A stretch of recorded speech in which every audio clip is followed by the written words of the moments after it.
relationships, philosophy, relationships, trauma, philosophy.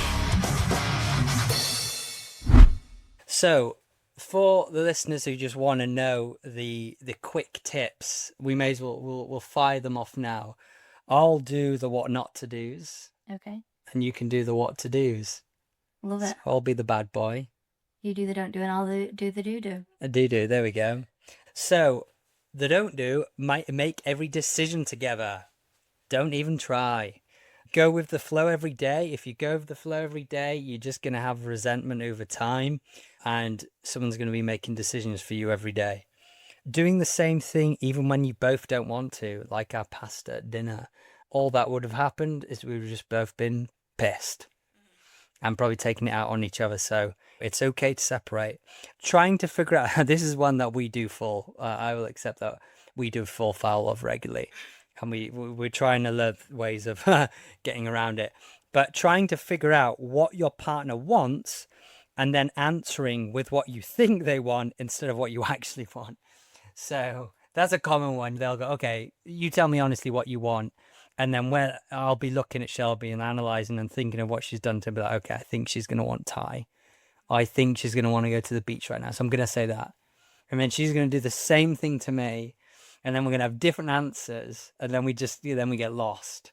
So it's a different one. Yeah. And final one for the don'ts is compromising all the time. So yeah, if you're always compromising, then what happens is you just both end up doing stuff you don't want to do, which is a bit silly, really. But I find that's a very common myth, compromising. That's, everyone talks, in a relationship, compromise is a big thing, right? And granted, compromise is definitely an element of relationship. But I think if it's day to day, especially if you're traveling together, then no, all that's going to happen is you're both going to do the things you don't want to do every day together. That really sucks. Absolutely. And that's just going back to what you said about not trying to figure out what the other person wants, and you can be separated from each other when you're traveling. You're still traveling together, you can just have time apart without having to compromise. So things then, what you do or should do, understand how each partner makes decisions. So like that, like I know that Scott is logical, he's going to be based on facts, on evidence, on data. I'm going to be more on emotions, like, something whimsical or spontaneous, like, I saw a TikTok, well, not a TikTok, because I don't use TikTok so much, but Instagram. Like, I saw a reel on it, and I think it looks really cool, or, like, I've heard this backstory about it, things like that. So, like, just understanding how each other makes decisions is really important. Know each other's weekly, monthly routines and non-negotiables.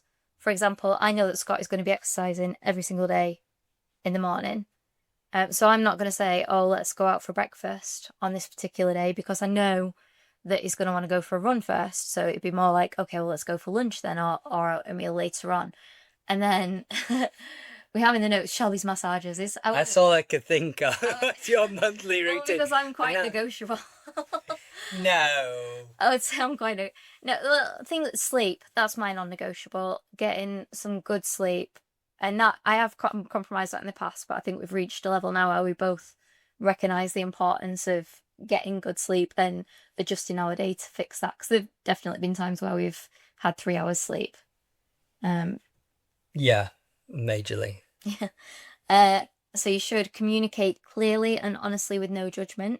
The amount of times we pussyfoot around each other, be like, I'm just going to say this, I don't mean anything by it. Like, don't take it seriously. And then, like, we've spent 5 minutes building up to something that's nothing. Or, like, we know from loving each other and knowing each other that there isn't judgment there. There is no malintent.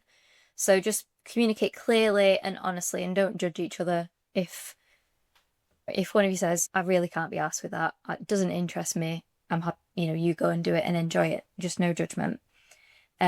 And that ties into doing some days separate to do your own thing. Scott's been on multiple multi-day hikes that I don't have an interest in. And it's not, I have an interest in hiking. I don't have an interest in certain hikes, shall we say, like certain higher level hikes.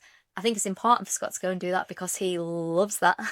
Whereas I'm less interested in it. and I might be more keen to go and have a spa day, or I might go and walk on the beach, or I might read, or like do something else that I want to do, and that's okay.